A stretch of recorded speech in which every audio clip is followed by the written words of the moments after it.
Nah, tapi kalau terkait orang-orang yang bisa hamil pada wanita itu seperti apa, dan yang sudah nggak bisa hamil lagi itu gimana? Ada keterangannya nggak, Pak? Nah, gitu ya, kita merasakan ini salah satu yang kita katakan kita di organ-organ mulai payudara mulai mengeras gitu ya, terus nanti mulai daerah vagina menjadi lembab, itu suatu tanda tidak pasti sebetulnya ya. Kalau tanda pastinya tadi salah satunya ada yang kurang, biasanya kalau ada nyeri perut, mulai ada nyeri perut bawah, Oh gitu. itu merupakan tanda tidak pasti gitu ya akan adanya kehamilan. Terus kalau ini tuh sebenarnya mitos atau bukan, bahwa betul. wanita yang sedang hamil makanya tuh terkait nutrisi harus 2 kali lipat itu. Itu apakah gizi itu dinilai dari jumlah itu atau dari isinya, bro? Ya.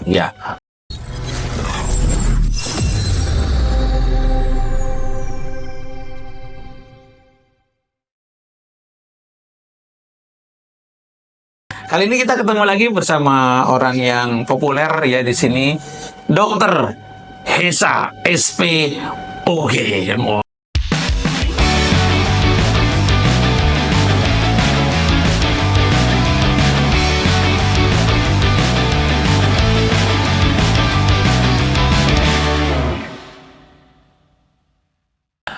Oke, buat sahabat ceria, semua, kalian nontonnya saat ini saat apalah?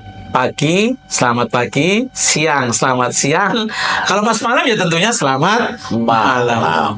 Kali ini kita ketemu lagi bersama orang yang populer ya di sini, Dokter Hesa SPOG.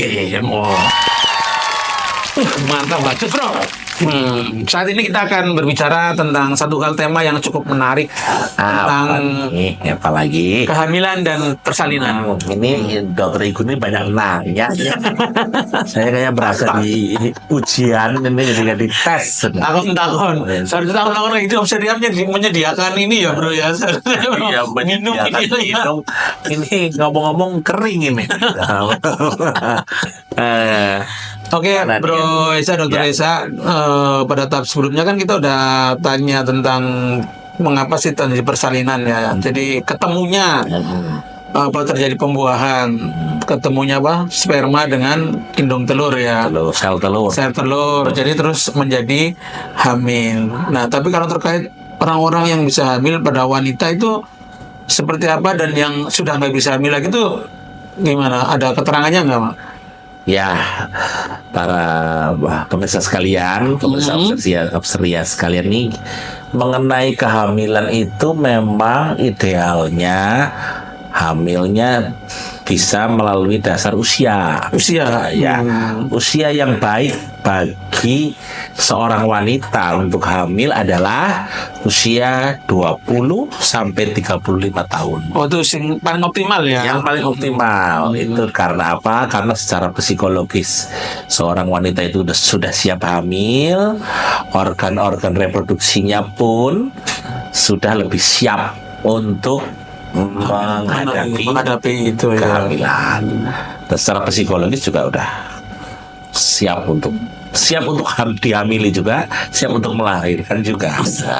Tapi kalau seorang yang kita katakan sudah tidak bisa hamil itu seorang wanita tuh yang sudah tidak bisa hamil ya, biasanya para wanita yang sudah mengalami masa menopause ya, sudah tidak haid lagi. Kenapa itu? Ataupun sudah haid sudah tidak mulai jarang, tidak teratur gitu. Biasanya memang karena penurunan hormon reproduksi gitu ya.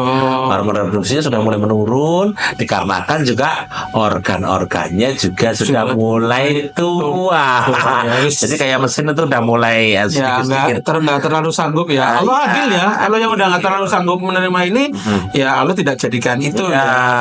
Mobil-mobil sudah mulai organnya sudah mulai nggak terlalu bagus, sudah mulai banyak yang rusak, sudah tidak bisa lagi buat reproduksi. Tapi kalau kita berpikir masalah kehamilan itu tadi, gimana sih minimal kita tahu bahwa wah, gue hamil nih gitu loh. Kayak udah hamil, ciri-cirinya gimana kira-kira? Ya, orang-orang yang samping kita itulah ya, tes apa itu? Aspek. Oh, Itu tuh salah satunya tuh tadi tuh. Iya itu ya. Salah satunya itu dengan tadi tespek itu kita tinggal celup, pipis pagi hari, celup, langsung keluarnya garis 2. Garis 2. Katakan pejuang garis 2 nih, gitu. Nah, salah satunya adalah kita bisa bagi jadi 2 dok sebetulnya ya, tanda pasti kehamilan dan tanda tidak pasti, gitu ya.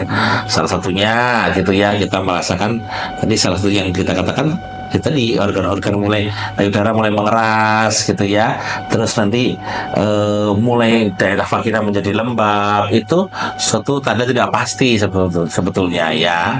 Kalau tanda pastinya tadi salah satunya ada yang kurang, biasanya kalau ada nyeri perut, mulai ada nyeri perut bawah. Oh gitu. Itu merupakan tanda tidak pasti gitu ya, akan adanya kehamilan.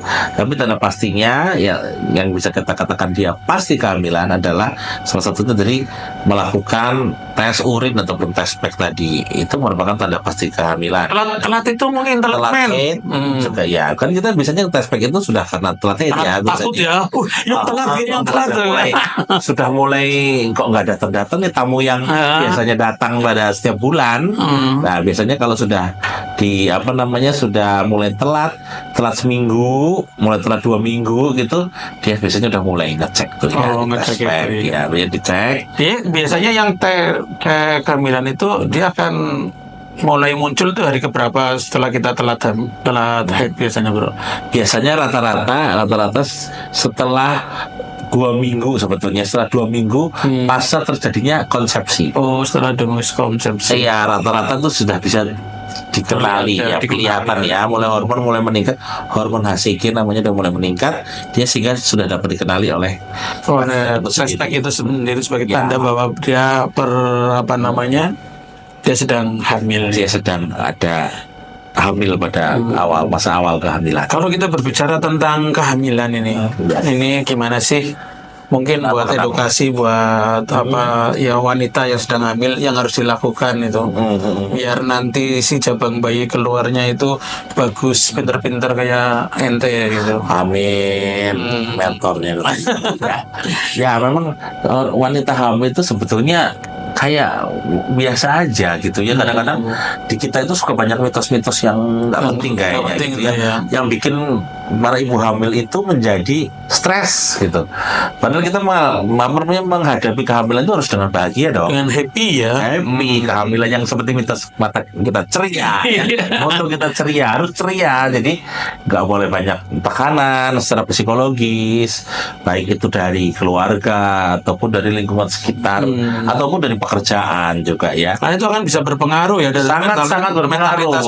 Psikologisnya mempengaruhi hormon kehamilannya pasti. Itu maka dari itu intinya dia juga harus mempersiapkan secara psikologis. Yang kedua, dia harus mempersiapkan secara nutrisi ya. Nutrisinya juga bagus. Nutrisinya makanya harus bagus. Kebutuhan nutrisinya terdiri dari vitamin, mineral, protein, semuanya unsur-unsurnya harus terpenuhi dengan baik. Wah, terus kalau ini tuh sebenarnya mitos atau bukan bahwa wanita yang sedang hamil makanya tuh terkait nutrisi harus 2 kali lipat itu.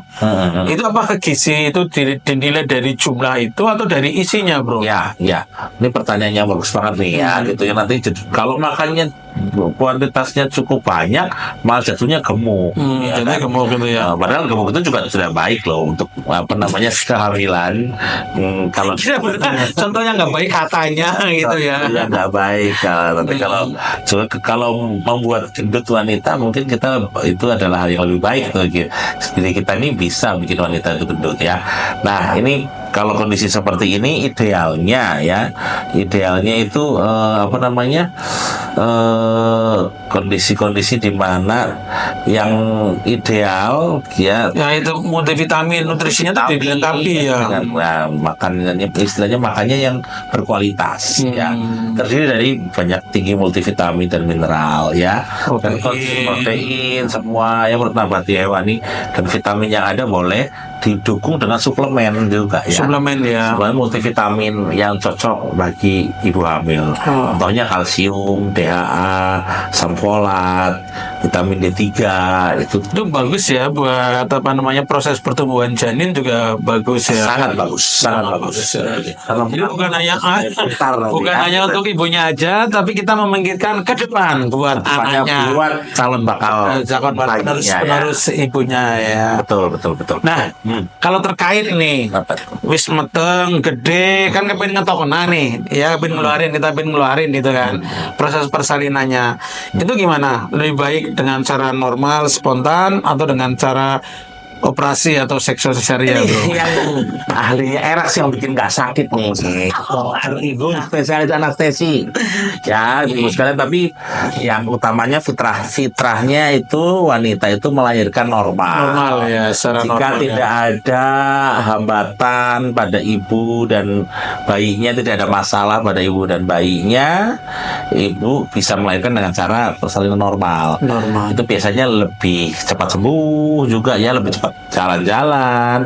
Ya memang yang membedakan kalau lahiran normal sakitnya di awal, kalau lahiran RS mungkin sakitnya setelahnya, tapi lahirannya enggak, tapi kita sudah kurangi nyerinya gitu. Jadi balan ya, sebenarnya seimbang ya. Seimbang. Dan memang lahiran RS itu juga apa namanya, Itu hanya untuk 1-2 hari aja kita nyari ada gitu. nyeri gitu. Tetap kita tetap berikan nanti nyeri ya. Gitu. Kalau untuk SC itu ada indikasinya nggak, bro? Iya. Ya mungkin Ada indikasi dong. pasien, indikasi BPJS gitu loh.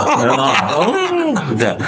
Ya ada memang apa namanya kondisi untuk persalinan eras ataupun SC eras ini memang harus ada indikasinya gitu ya, baik indikasi ibu maupun indikasi janin ya, yang memang mengharuskan kita melakukan operasi. Kalau tidak akan menyebabkan kondisi yang tidak aman pada ibu ataupun janinnya.